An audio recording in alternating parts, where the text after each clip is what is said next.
All right. So hopefully it should be hitting live here.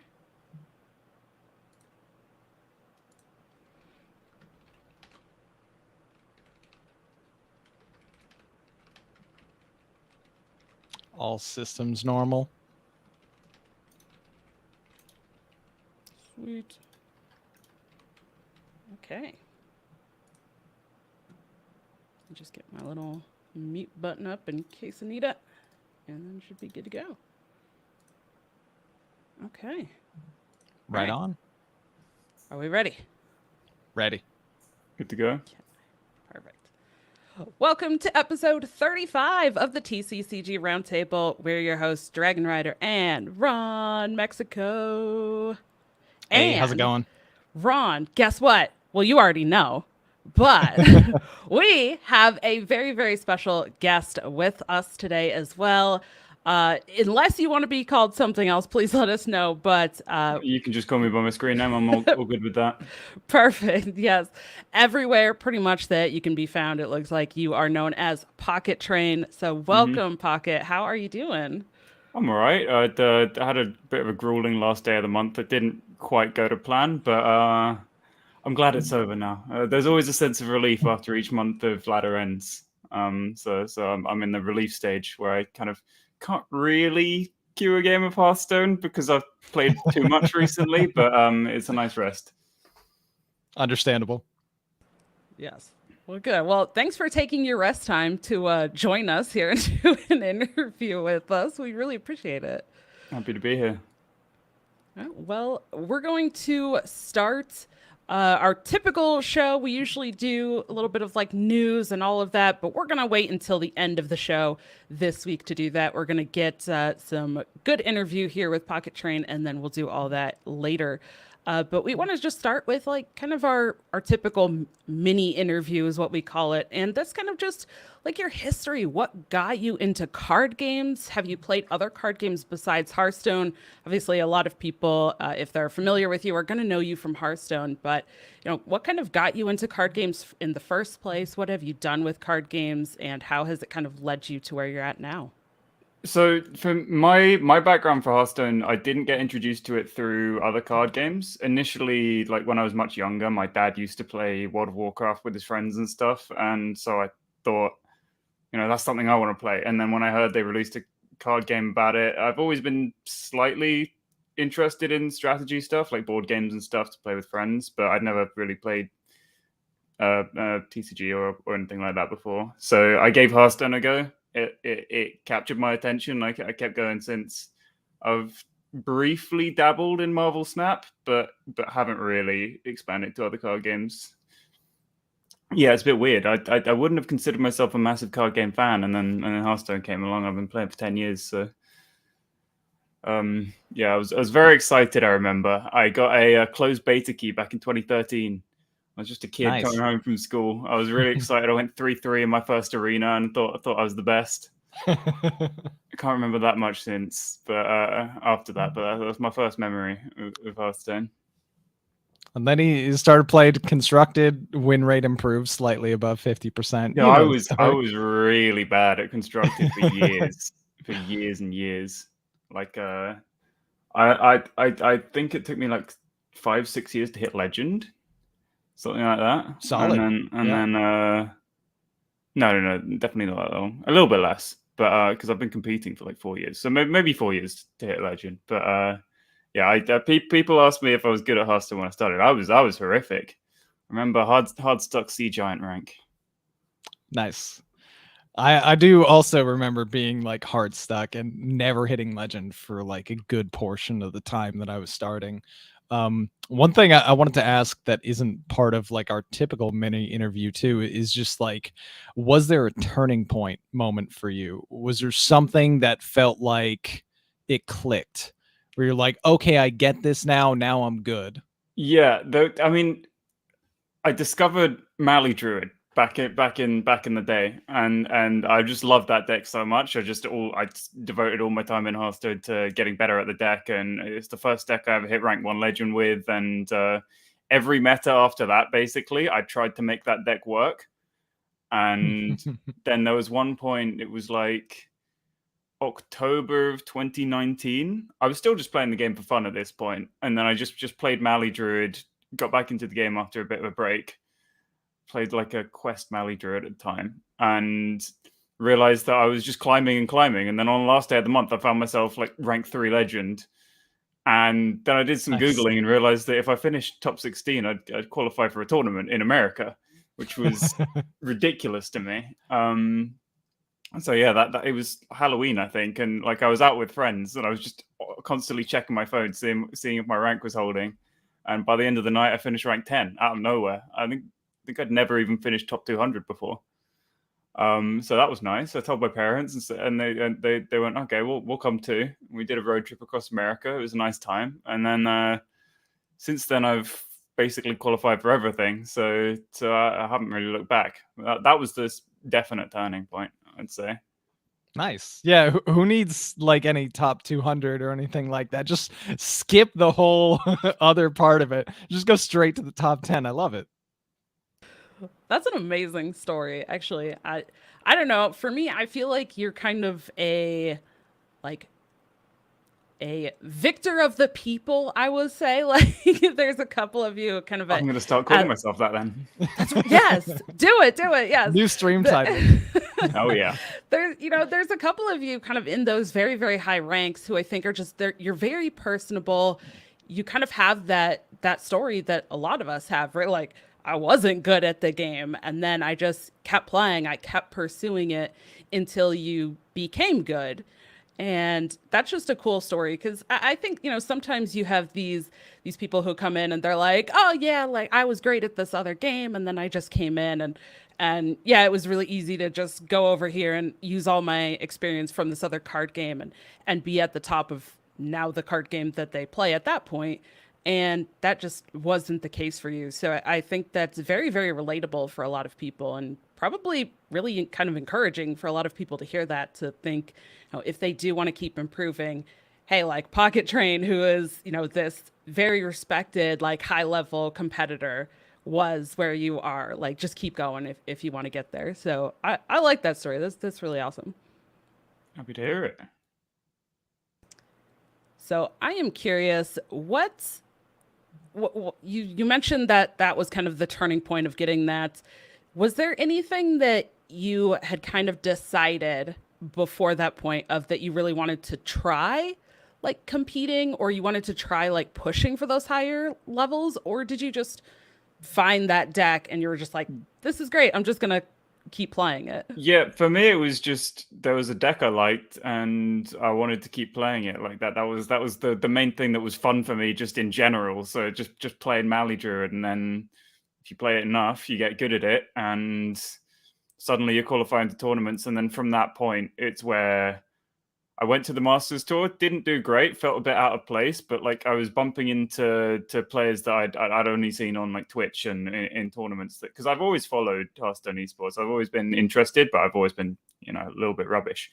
And then suddenly I was bumping into all these people. I remember like they did a sit down thing where before you get your first opponent, you like get paired with someone to just like have a little chat or something. And I remember, I didn't know this, but I remember looking my round one opponent, RDU, and I was terrified, and it's like such a big name. And then we just had a little like couple minute chat. I don't remember what it was about, but then we got our actual opponents, and then I got Tars, got obliterated, and immediately that was the wake up call. I'm not really ready to be here, but it was also just interesting how accessible it was, sort of like these names that I'd only ever like watched play other tournaments, and now I was suddenly there.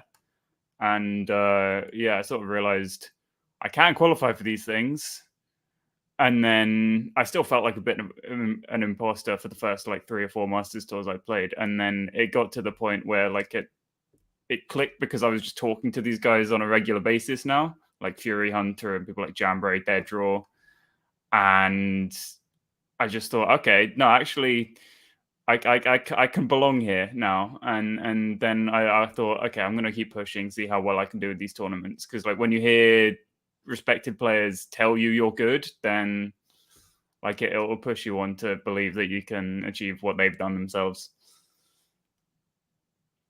That's awesome. Yeah, and I think like shortly after Fury Hunter won his first Masters Tour, you won yours, right? Yeah, there was a funny thing because we were in France for the Max Open Cup just before Fury Hunter won his Masters Tour, and we had like in the evenings we'd go out to a bar or whatever and have some drinks to just everyone talk together after that. And I remember we the two of us both came in the next day for the top 8 quite hungover, and then Fury Hunter ended up beating me in the finals of that. Like we were Nice. both the most worst for wear people at the event. And then Yeah. at one point he said, you're going to win the next Masters Tour. He said this to me.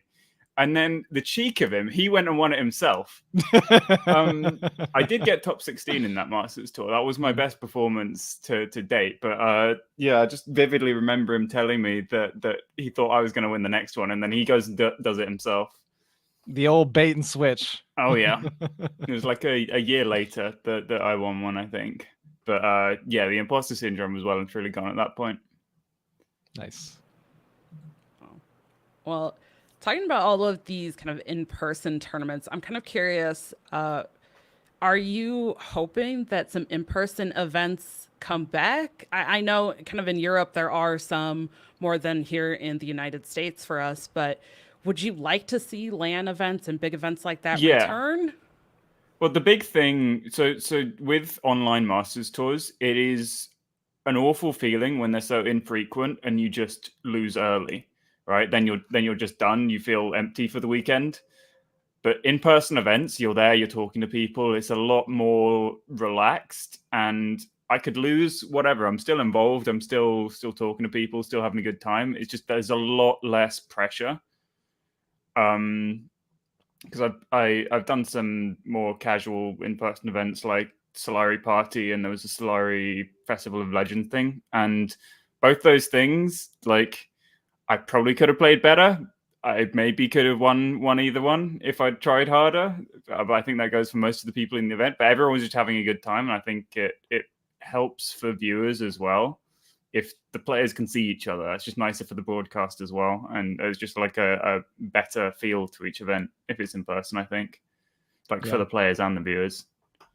So yeah, in other words, yes, I do hope there are more in-person events because they're great. 100% agreed. I got to go to a whopping one. I went to the very last DreamHack event before they stopped doing like HCT points.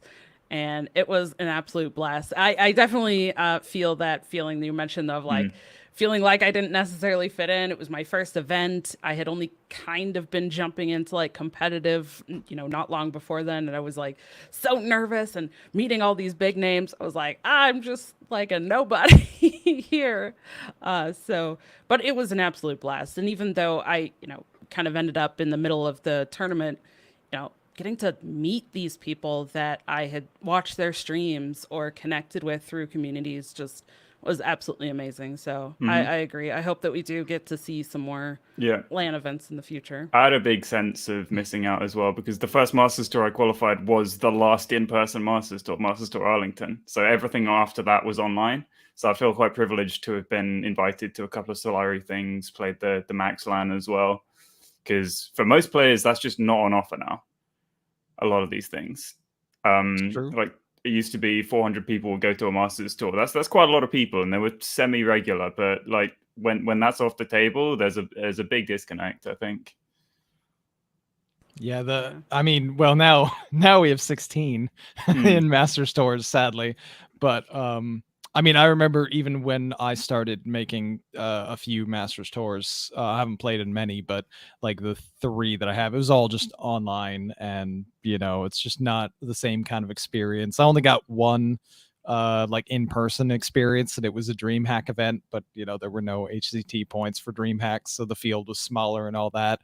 It was still a really cool experience to have that like in-person thing. So we're all hoping maybe someday, some LAN events or something comes back in an official capacity, or at least increase the field. I don't know. Yeah, increased field is such a different game. 16-player Masters Tours and 400-person Masters Tours, because you're you're preparing for each individual opponent. Because I remember Fury Hunter, I'd say, is probably the best in the world at making a lineup for a wide field. Because you can predict what the majority are going to choose. You build a lineup to counter that. And then you've got other players like Yala, I would say. I would identify quickly. He never did great in Masters Tours, but he was potentially the best small field player. Like he did great in loads of little 16-person tournaments because he just know what the specific players he would be against are likely to bring. It's a completely different thought process and took a while for me to adapt to. It is That's quite a very interesting. good point. Yeah, I think that's a great segue into our main topic, which we'll be talking about kind of your most recent event and the kind of current competitive system. Anybody that is watching, if you do want to follow PocketTrain, we will also have his links for you, and we'll give him a chance to shout out where you can find him in just a little bit. But let's move into our roundtable topic then. And we'll start with talking kind of about the most recent event, which is the Summer Masters Tour Championship, right? The Masters Tour Summer Championship that just happened. Like you mentioned, 16 people. You made it all the way to the finals, but unfortunately got second place. It was so heart-wrenching. Yeah. Honestly. For me, the entire tournament, I was a bit relaxed because like the ladder grind I quite publicly said that it's taken its toll on me. It's made me quite miserable at different points. So for me, the main thing to not like make myself too miserable after the Masters Tour, I got myself in a headspace where I'd accepted already I'm going to have to do the ladder grind for the whole year. Like it's not realistic to expect to win one of these, no matter how good you are. And so throughout the entire tournament, I was just kind of relaxed, wasn't that bothered. And then I found myself in the final and it got real. And then I disappointed myself, I think, with my play. I think it was certainly winnable for me. So that has haunted me a lot since. But overall, if I'd been told I'd get to the finals beforehand, I probably would have taken it. So yeah, it's okay. I've got a lot of points for the World Championship anyway, so it's not the end of the world. But having the sweet release from the next 4 months of grinding would have been nice. This is true. That being said, as of like the last month, I think if you check the standings, you are tied for first place overall for total world's points. I had a 2-point lead, and then I had a disaster month. Still, but, you're still number one. You just have to share that spot now. I don't really mind about number one. It's top 4 to get the worlds, and then I'm good. I feel like I don't have that much more to prove. I hope, and then just save it all for the big one. Yes. But obviously, you know, like any competitor, even if it wasn't just for like, hey, I don't have to do the grind for the rest of the time. Anybody wants to take first place in any tournament, so it's got to be disappointing. Very much so. But I think you could be pretty proud of how you played through the majority of the tournament. And I don't know, most people watching are at the level where they wouldn't have even really noticed that. Yeah, you know, oh hey, he made some mistakes. Like that's going to go over a lot of people's heads. I try and set myself high standards so that like I can be happy with how I play, but like I watch other people play, and no disrespect to them, I see other people play and I think, okay, well I'm probably a bit better than this. So I set myself higher standards, and if I play at like a good level that's not perfect, then I'm still disappointed because there was something I could have done. Like if there's something that I could have done better to win the game, then that's not good enough. It is the way I feel like I need to approach it. Otherwise I don't know what I'm dedicating all this time to. Right. Well, it's good. So you gotta it's have hard not to punishing be standards for yourself if you want to keep improving. But you know, sometimes you also might want to just take a breather and not be totally too hard on yourself either. Yeah. I think that's a very common mindset amongst, I mean, even if you look at like very high level performing athletes and stuff, right?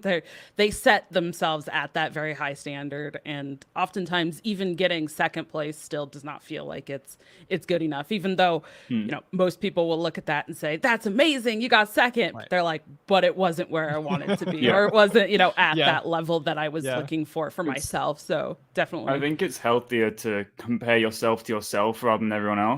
Like push yourself to different heights. Because like the first Masters Tour of the year, I lost in the semi-finals to Levick, and I think some of my play in earlier rounds was a little bit iffy, but I won anyway. But against Levick, I think I played completely fine against him, but I just got obliterated. There's nothing I could do, so I walked away from that one with no regrets. Like there's nothing I could have done to change anything. It's just what Hearthstone happens sometimes, right? Sometimes you just lose. But yeah, that's why the most recent Masters Tour final has bothered me a bit, because there was certainly stuff well within my power to do. But yeah, no, best not completely torture myself forever about that and move on with life. Yeah. I don't know if you've watched any American football or heard the analogy that people make sometimes with quarterbacks, but it's like one of those things where a quarterback throws an interception and they say, oh, a good thing is that this person has a very short memory. Like they don't beat themselves up about, you know, the bad play that just happened the last time they were out. They go back out and they've completely forgotten about it. It's a brand new play and they play to the best of their ability. Yeah, that we got something similar in the UK. I think it's like football fans are football. Have very short memories. So like if you mess something up but do great next match, then everyone's suddenly forgotten what happened last time. Yep, it's perfect. Yes. Well, I want to ask you just real quick about that most recent Masters Tour. So you said that you kind of went into it, you were feeling kind of not really nervous, you were just kind of comfortable. Was some of that attributed to your prep? Like, did you just feel really good about your prep or your lineup? Yeah, I would say so. I think so. I did most of my preparation with Rekvam and Meaty, who were also in the Masters Tour. We knew that as top 4 qualifiers in Europe, we couldn't be in the same group, so we felt very okay preparing together with no conflict of interest or anything. I brought exactly the same lineup as Rekvam. He didn't have quite the luck that I did to get through groups, but Meaty played one deck different with Rainbow Mage instead of Naga, just as a personal preference.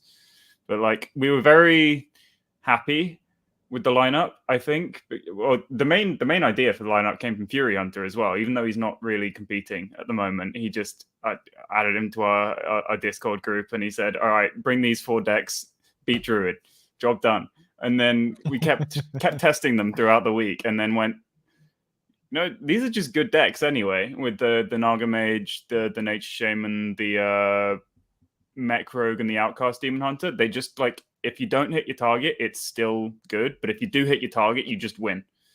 That was the plan. I saw one Druid. It was my first match, and I 3-0'd him in like 10 minutes. It was a lovely start to the Masters Tour. Took all the pressure off.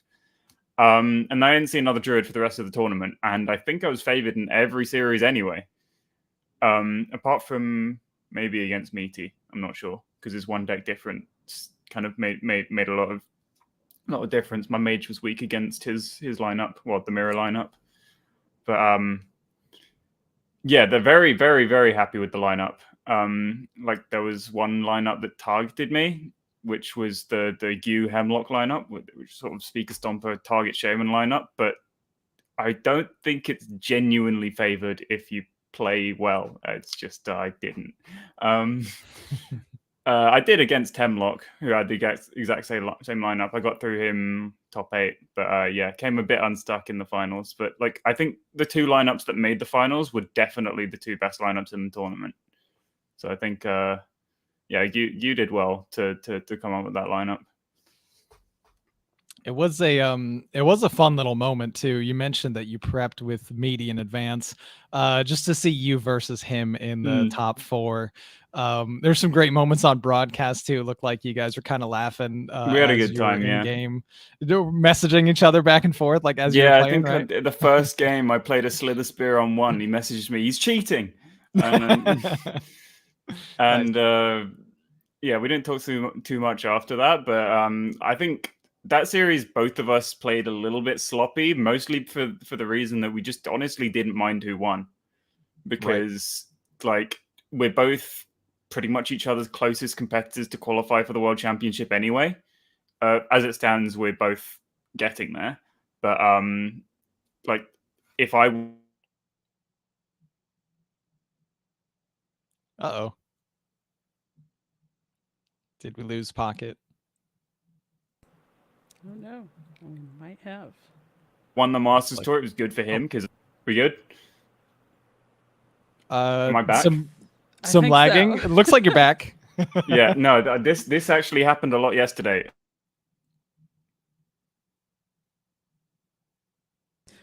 Oh No. Well, the lightning round, if it's working, might have to be a true lightning round. But hopefully we see Pocket reestablish the connection here. Yes. Hopefully.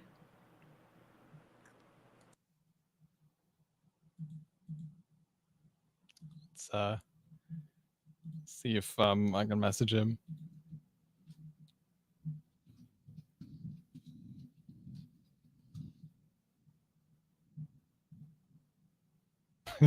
The freeze is a pretty funny screenshot, at least. Oh no.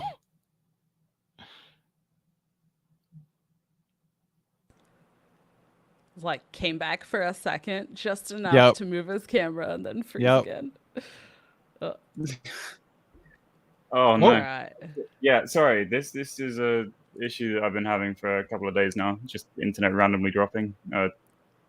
It impeded my ladder finish yesterday quite a lot. It was a bit annoying. Yeah, I think that's frustrating. I finish and my internet cut out during it, and so I lost. It was 100% one game, so that bothered me a bit.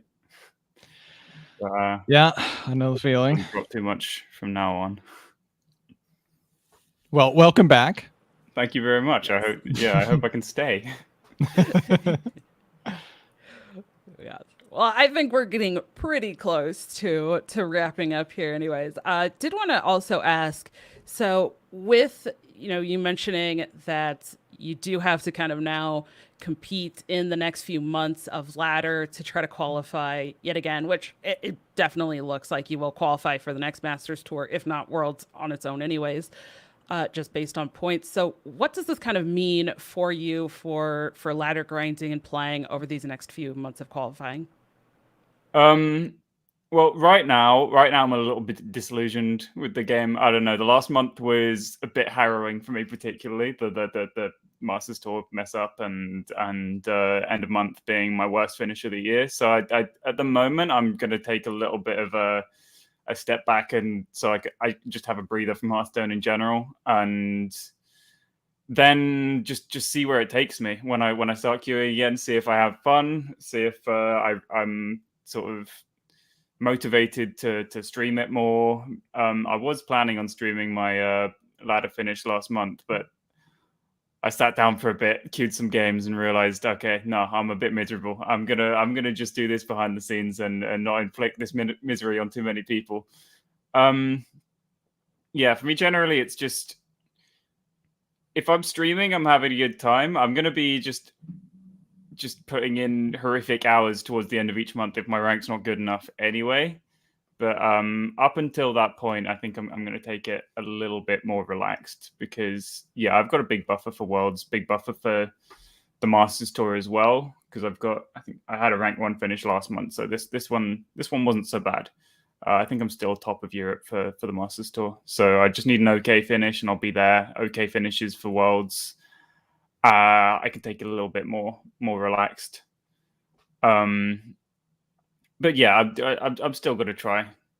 But just maybe not as badly as in the past, because I did some horrible hours shifts for pretty much every month this year so far. So I'm going to see if I can do it without that for the rest of the months. Hey, that would be a nice improvement, even if it's just that, and try to cruise your way into Worlds You never know. You might also just win the next Masters Tour. Oh, But don't say I that, guess man. The next one's in November anyway, so all the grind is yeah, gonna you're be kind of pretty like much out of done. time anyway for the grinding. Missing the last one would feel very. I mean, winning the last one, it would feel good, but it would also feel really cruel. It's like I Right? don't get to skip anything. Yeah. That being said, you know, you'd still probably try to win it. It'd just be Yeah, one of well, I'm those never weird saying no to the feelings, prize like, money for sure. like, oh Yeah. yeah, of course this is the one that I win, right? That you could do that in true pocket I'm train on a style. trajectory to win it. I lost in top 4, then I lost in the finals. Exactly. You can't lose after Yeah. the finals, so maybe. There you go. That's right. Awesome. Well, any wrap up thoughts there before we move into some lightning round questions? From me or from Oh, Ron? Or... Either one of you. I didn't have think I'm any good. additional questions for you. Do you have any thoughts or any other things that you wanted to share, just overall platform wise? Well, I mean, I said I'm not really planning on streaming that much soon, but like my stream is twitch.tv/pocket_train. If anyone does want to watch me, I got some good VODs. But yeah, I don't know. I stream sporadically. Sometimes I do, sometimes I don't.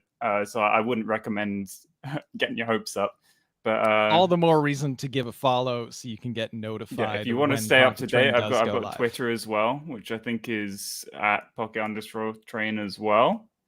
I shouldn't be too hard to find if anyone's interested. But yeah, if I am streaming, you'll hear on there, and if I'm not streaming, I'll probably be whining on Twitter as the reason. So Sounds good. so you'll know.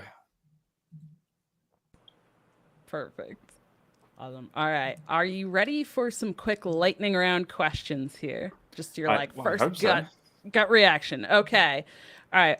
Ron and I are going to alternate asking you the questions here. So I'll kick it off and ask you the first one, and then after you answer, he'll take the next one. So here we go. If you were a card from, I'm going to say Hearthstone, since it's the one that you've played, which card would you be? It's not great. Why is the first thing that springs to mind Lepanome? That's not ideal. It's not been the most healthy lifestyle this year, but to be honest, that's probably the one that most describes my physical state at the moment. So yeah, sadly a Lepanome. Good answer. Right on. Next question, we have favorite type or archetype of deck to play for you? Oh, for sure, combo. Big combo fan. Mali Druid being the main one. I've loved Mizaki Mage, D6 Warlock. I liked Nature Shaman before they unjustly destroyed it. Naga Mage I'm all right with, but we've had it for a bit too long now. But yeah, combo decks for sure. Always my go-to. Nice. Yeah. All right. So we like to ask, what is one goal that you have for yourself kind of in the card game sphere? I mean, my goal was to make the World Championship. I feel like it's maybe, I mean, obviously win it would be great, but like, as I've said, Hearthstone's Hearthstone, and I don't know if I'm going to branch into other card games. None have massively taken my fancy. Hearthstone just like massively grabbed my attention, but yeah, winning the World Championship would be nice. But yeah, Hearthstone happens, so I'll probably get a match that is unwinnable, and that's okay. But getting there is the thing I can control. So I want to do that. Hey, it's a very good goal, and you're really close to attaining it. So wishing you all the luck in the last few months of the year so that you get there. 3 to go, including this one. Not too bad. All right. Last question we have for our lightning round that we ask all our guests. I have a feeling you might already have an answer to this one, but do you prefer physical or digital cards? Oh, digital. Yeah. I mean, I play with my friends. Sometimes we play like casual little poker game or something like that, games like that. I do enjoy that, but there's just so much more scope to digital cards, and I don't know. I don't like shuffling, so it's just easier. Yeah, it's all done for you. Yeah. I do have just a little bit of a follow-up to that, since I kind of assumed your answer would be digital cards. And that is, what is your favorite mechanic in Hearthstone? Like any type of keyword or other thing, world is Oh, your I'm not oyster. sure. I think the for answering coolest that question. one. I disliked it for a while, but I think Discover's just it just introduces a lot more elements to the game. Like I thought it was at first, my gut reaction was, oh, it's skillless, just randomly generate the good answer. But now it's like plan things in advance and stuff like that. I think Discover adds a different element to the game that is actually good for the game, despite my initial thoughts about it. So yeah. I agree. It's only when Yeah. Discover is like too much. Either the pool is like way too small, or like Discover is on every card that gets to be a Yeah, problem. But it's like a really cool thing. It leverages the advantage of being a digital game. I love it too. yeah. When you got your deck tracker showing that your opponent's entire hand was generated and got 10 cards, a little bit. What are they going to play? I have no idea. Yeah. Yeah. Let me So play I around think that real quick. within reason, you want to know how to play around your opponent's cards. Absolutely. Awesome. Well, I think that's it for our lightning round questions. Thank you so much for answering those. And thank you so much again for taking some time and joining us for this. It was an absolute pleasure to get to talk to you. I know I was actually casting that finals match and I was like so ready. I'm like, okay, if PocketTrain wins, we'll get to do a winner's interview. And then it didn't happen and I was so sad. But now I get to interview here instead. It was perfect. Yes. So thank you so much. Do you have any kind of final thoughts or closing words or anything that you want to say? Not really. Just I guess I hope to see people if I want to stream again, or if not, next time the Masters tour. Yeah, it'd be good. It's been good fun being here. I enjoyed this a lot. Well, thanks for joining us again, Pocket. Anytime. All right. Thank you. So I gotta go. Take care. All right, glad you got the internet issue worked out right at the very end. That was nice. Yes. And just again, for anybody that does want to check out more from PocketTrain, you can find him on Twitter at pocket_train or on twitch.tv pocket_train. Don't try to type it without the underscore. You'll find other people, just don't need to worry about how I know that. Just make sure you got the underscore. Yep. Different little punctuation quirks are important for sure. Yes. All right. Well, let's jump into a little bit of what we have going on before we get into our term of the week. So just to reiterate again, I know we've kind of been talking about this the last couple of weeks, but Ron and I are representing our TCCG Roundtable in a SoulForge Fusion charity event that is being kind of run and hosted and organized by KC Kidd. He was one of our past guests doing this, what he is calling the Digitize charity event to raise some funds for a charity. So we are going to be competing in that. That is coming up next month or this month. Hey, today's the 1st. Hey, it's this September. month in September. Yes. So that is coming up very, very soon. So we'll keep you all updated with how that's going. It's going to be very exciting. I think it's going to be a ton of fun, even if we don't do well, because I'm just expecting us to be like the total underdogs in the event. But I'm still looking forward to it. I think it's going to be a blast. Absolutely. All right. Anything you want to mention that you have going on, Ron, personally? Not anything all that new or interesting. Just your regular streams that I have scheduled through the rest of next week and beyond, where I complain about Hunter getting nerfed, I guess. I don't know. There's been some changes in Hearthstone lately that I'm a little bit sad about. We're kind of in the aftermath of that. So as I try to like recover from the wake of some Hunter nerfs, I've branched out into a few other things, and just regular streaming at 7 p.m. Eastern, Monday through Friday is kind of what we'll resume. Outside of that, just your typical September. Nice. I I have been feeling very lacking on the content because I have been dealing yet again with some like medical issues and all sorts of stuff. So this was what, 2 weekends ago now, the Masters tour. And afterwards, I was like, cool, I'm going to rest. And then I ended up taking, a 5.5 hour long road trip the next day after As you do, you casting. got to get those Lorcana Yeah, cards. got to get those Lorcana cards. And then kind of ended up getting like a little bit sick. I deal with frequent migraines, so I've had to deal with that. And then this last week, I'm like, now I'm getting allergies. What is going on? And I went to the doctor yesterday, and I'm now on some antibiotics because I have a sinus infection. So, Man. it's just like one thing after another right now.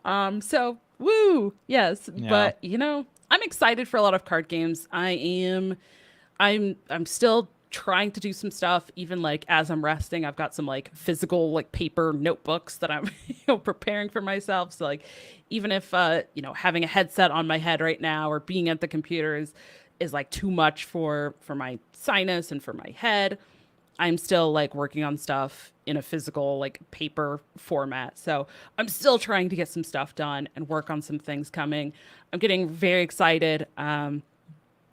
Still been having people like reaching out and messaging on social medias, like how they loved my casting and they enjoyed that. So thank you to everybody who has been messaging like throughout this whole time. And it's really motivating me to kind of keep my work going for other games now, because I do want to kind of get that casting into other card games as well. So I've got some things in the works. I'm excited. As you should. I would love to see more dragonrider casting in other card games too, and not just Hearthstone. That'd be amazing.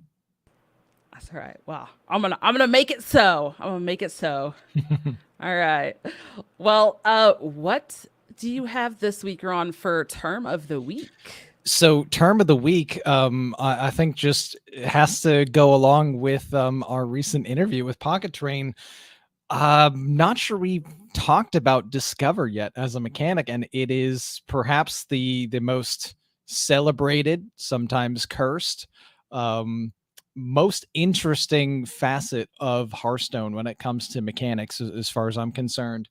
And you can see it in other card games implemented potentially. Anywhere it's digital, it is really a digital only type of effect, because Discover will generate cards from a random pool, or randomly generate cards from a pool of different things to choose from. And in Hearthstone, you'll get an option to pick between 3 different cards. Sometimes the pool is more curated than others for what you have options to select from, and it adds a level of like completely new elements to the game that otherwise wouldn't be there. So games don't really feel like the same all the time. You get these different variations excuse me, that can be just like really interesting for the game. And depending on how it goes, it can also be extremely skill testing. But it's just a very, very fun mechanic. One that was introduced in one of the more popular expansions of Hearthstone, the League of Explorers, and it's been in the game ever since, to some degrees or other. Sometimes it's overused, and they need to scale it back a little bit. But I think it's such a cool mechanic because it exploits the aspect of the card game itself being digital, and something you cannot do in a physical game. And it's just really, really cool. Yeah, I would say probably the kind of closest thing that you have in physical card games would be something like Scry in Magic, where you kind of like look at, the top or bottom cards, or, you look at a certain card and decide if it's going to go on the top or bottom. There's some mechanics in physical card games that have you like search your deck for certain stuff and then reshuffle. That's kind of like the closest thing, but all of that kind of already comes from the deck itself, right? Whereas in Hearthstone, this Discover mechanic is creating it totally from outside your deck. So definitely a very, very interesting mechanic. I was so happy when PocketTrain said that, because I I mean, I don't know how long I've been saying that, Ron. I'm like, I love Discover. It's like my Yeah. favorite mechanic. I have absolutely compared kind of the tradable and now the forge mechanic. I think those are also going to kind of be staples, very similar to Discover. And I'm thrilled. I think for me as well, once they made the change where you couldn't discover like into the same thing repeated times, that Discover a made copy of Discover, itself is not healthy. To yeah, just go yeah. infinite, yeah. Yeah, but I really do think that once they made that change as well, I think that that really led to an even kind of higher level of decision making. So, yeah, I am all for the Discover mechanic in Hearthstone. I think it's an absolute, an amazing mechanic overall. For sure. All right, shall we get into some news? Are you ready? Let's do it.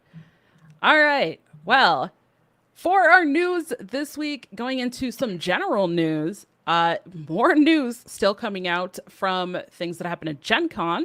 I wanted to bring up Star Wars Unlimited, which is a card game by Fantasy Flight Games, was demoed at GenCon. It was announced back in May of this year, and it will be releasing in 2024.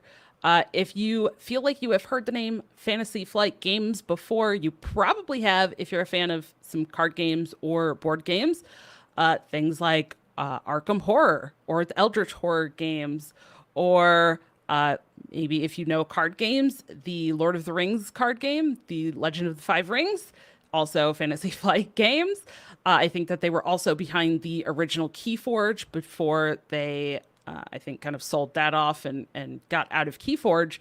But definitely they do a lot of different stuff. They have a lot of things with different IPs.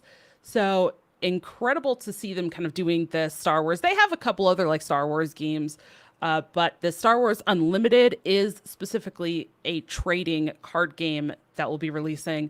They're planning on having 3 expansions per year.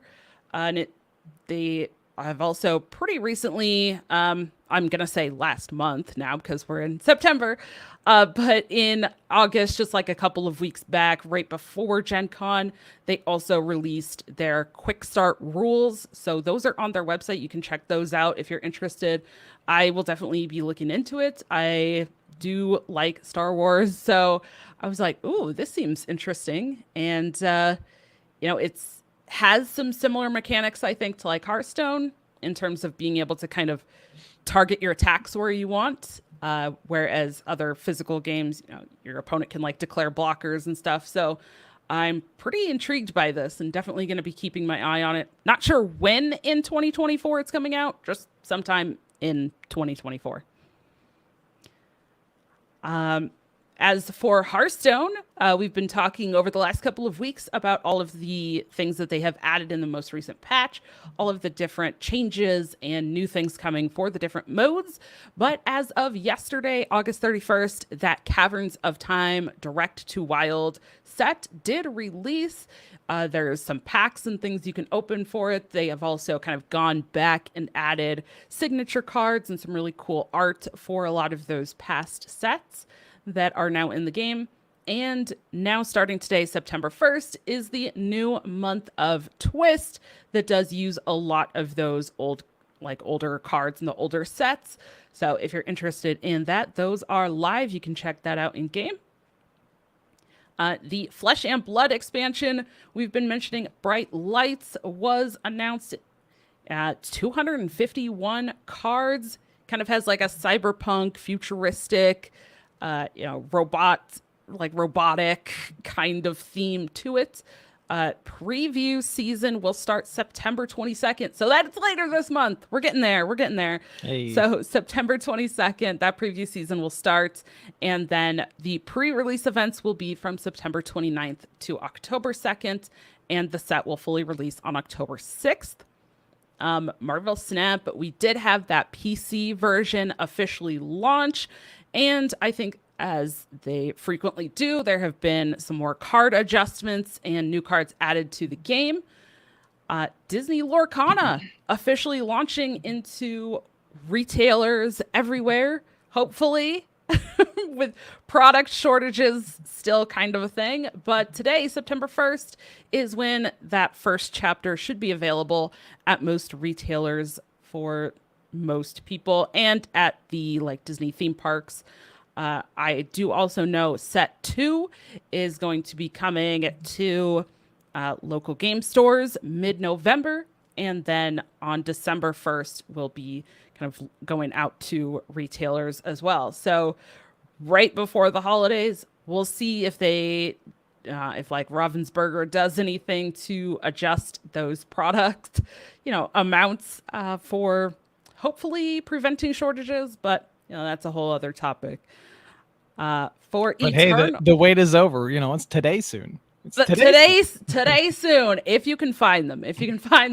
I know you've already seen some people, on Twitter, like, okay, I've already checked several stores and they didn't have any, and so good luck if you are trying to find them. Hopefully, they will become more available to people. But you can always try on the websites if everything else fails. Good luck with that as well. Moving into Eternal, the next set for Eternal is on its way. Battle Lines will come this fall, and it will contain over 200 new cards and a few new mechanics. Soulforge Fusion also working on their next set, that's set 3, called The Last Winter, and they are working on an official digital version of the game. So tons of things coming with that. They're going to be launching, just because of this like special thing that they're doing. We're trying to release the digital version and set 3 simultaneously, and kind of get everyone worldwide on the same launch cycle. They are doing a Kickstarter event for that, so keep your eye out for that. And then for DC Dual Force, as of August 30th, just a couple of days ago, they have officially entered the early access phase. So no longer open beta, but into that early access. They have added daily and weekly quests and ranked ladder play, daily login rewards, along with the start of the subscription service where you can get the weekly comics and monthly mini sets. Will be kind of the next features that they're going to be adding in. So if you are into the DC comics, or you want to check out just another like kind of online card game, that's an early access. They are working on getting that implemented into Steam, and I believe the maybe Google Play. I don't remember what the other one is off the top of my head. Let's see, I actually have it open here. They're working on getting it into Steam and the Epic Game Store. So that is kind of the progress that they're working on. They added the daily and weekly quests, then they're working on ranked play and the weekly stuff, and then they'll be officially kind of releasing everything into that full early access to Steam and the Epic Game Store. So lots of stuff going on. I'm sure still even more things with other card games, but this is what we have for our news this week. Ron, what do we have for competitive and organized play? All right. So for competitive and organized play, as we mentioned with our guest from the show, the Masters Tour for Hearthstone just recently wrapped up, with Gyu being the winner of the Masters Tour, and heading into the final month of the qualifying season for the next Masters Tour, which will be at the end of this month, September. Our players have that time to try to get their finishes again to collect enough points to make it. For Battle Spirits Saga, we have grand open events in November with grand total of $25,000 in cash prizes and Pro Tour events on the line. The MagicCon Las Vegas is coming up in September 22nd through the 24th. So finally this month, just about 3 weeks away, they'll be hosting the Pinnacle Premier Level Play event of the season, the 22-23 season, and the Magic World Championship 29, as well as their new 100K Limited Open. For Legends of Runeterra, we have the 3rd World Championship information and a bit of information about the mystery event have been revealed.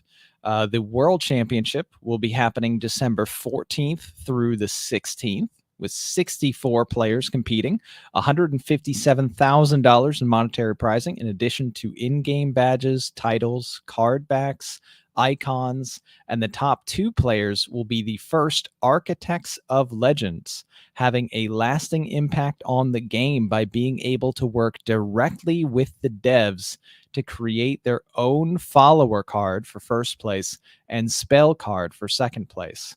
So really incredible, interesting little quirk that they've added to the scene. No jealousy here or anything like that. It's fine for us Hearthstone enjoyers. Also, Legends of Runeterra will have a final last chance qualifier that's going to run from November 25th through the 26th for 2 spots that lead directly to the World Championship in December.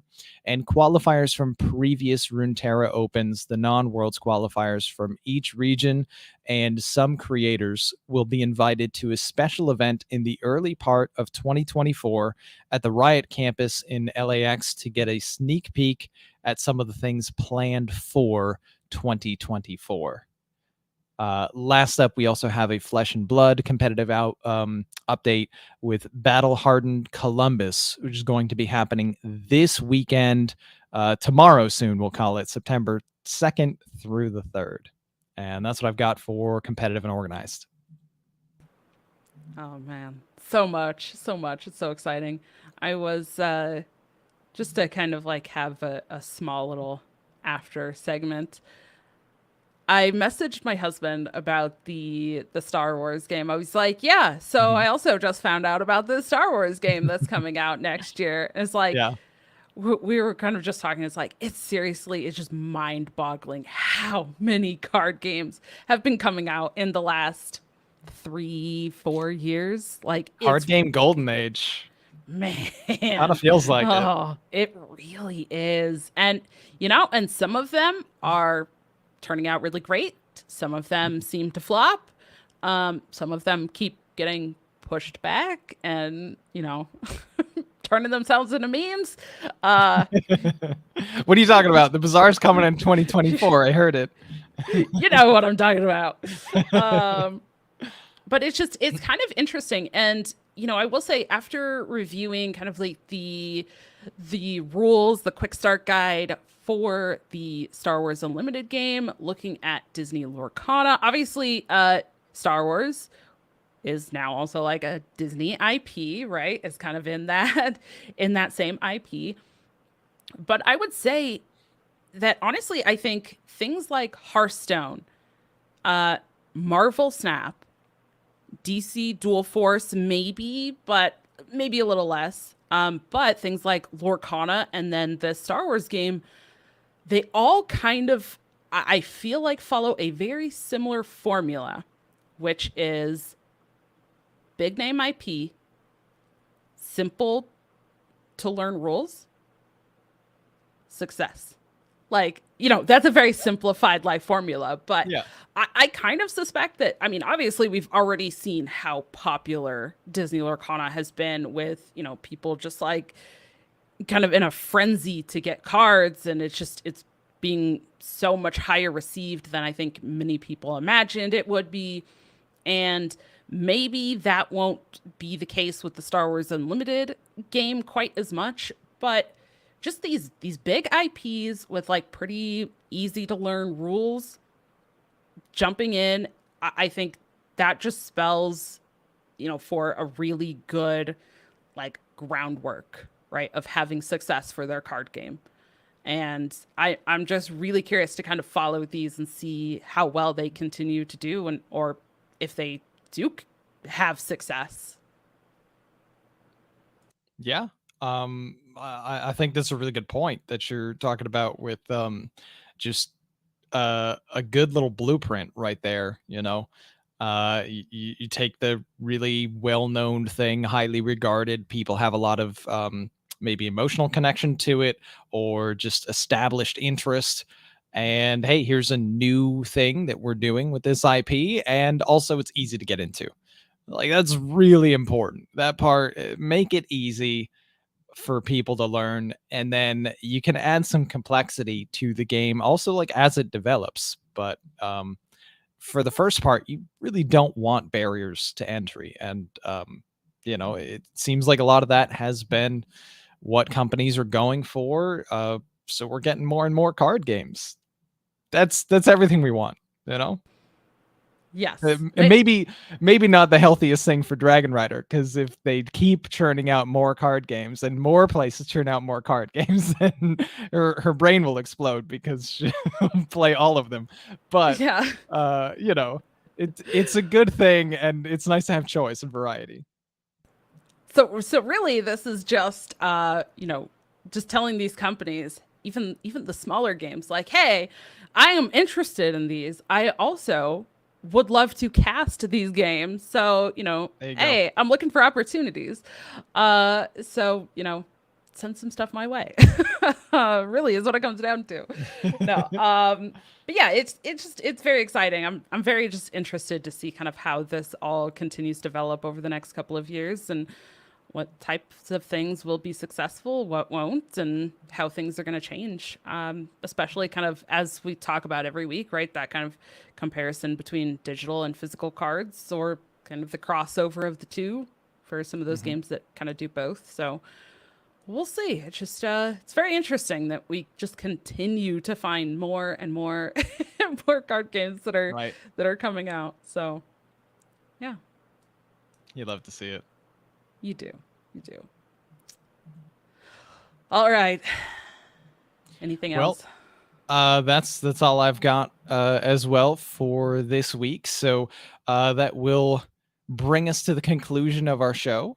Just want to say thank you, everyone, for joining us this week. And if you or someone you know would be interested in joining us, please reach out to us. You can email us at tccgroundtable@protonmail.com. Follow us on Twitter, TCCG Roundtable. Use our top pinned tweet for a link to our Discord, or use the link in the description or show notes. You can check out our video version, YouTube, at dragonrider TCCG. And you can find us everywhere you find audio podcasts. Also, if you would like to help support us directly while getting some sweet merch like play mats and other card game accessories, please check out our Inked Gaming affiliate. And you can find us individually at multiple different spots. Don, where can they find you? You can find me on Twitter at DonnieDK, DAWNIEDK. You can find me on Twitch and YouTube at dragonrider TCCG, or check out my website at dragonridertccg.com. And if you also enjoy standard Hearthstone, you can also hear me chatting about standard Hearthstone every week over at the Dr. 3HS podcast. How about you, Ron? Awesome. For me, you can find me on YouTube at RonMexico HS. You can find me on Twitter at Ron_HS. And you can find me streaming on Twitch Monday through Friday at 7 p.m. Eastern at RonMexico HS. Also, one last shout out to our guest from earlier. You can find PocketTrain on Twitter, Pocket_Train, and you can find him on Twitch at Pocket_Train. That is it for us for this week. Thank you, everybody, and we will see you at the roundtable.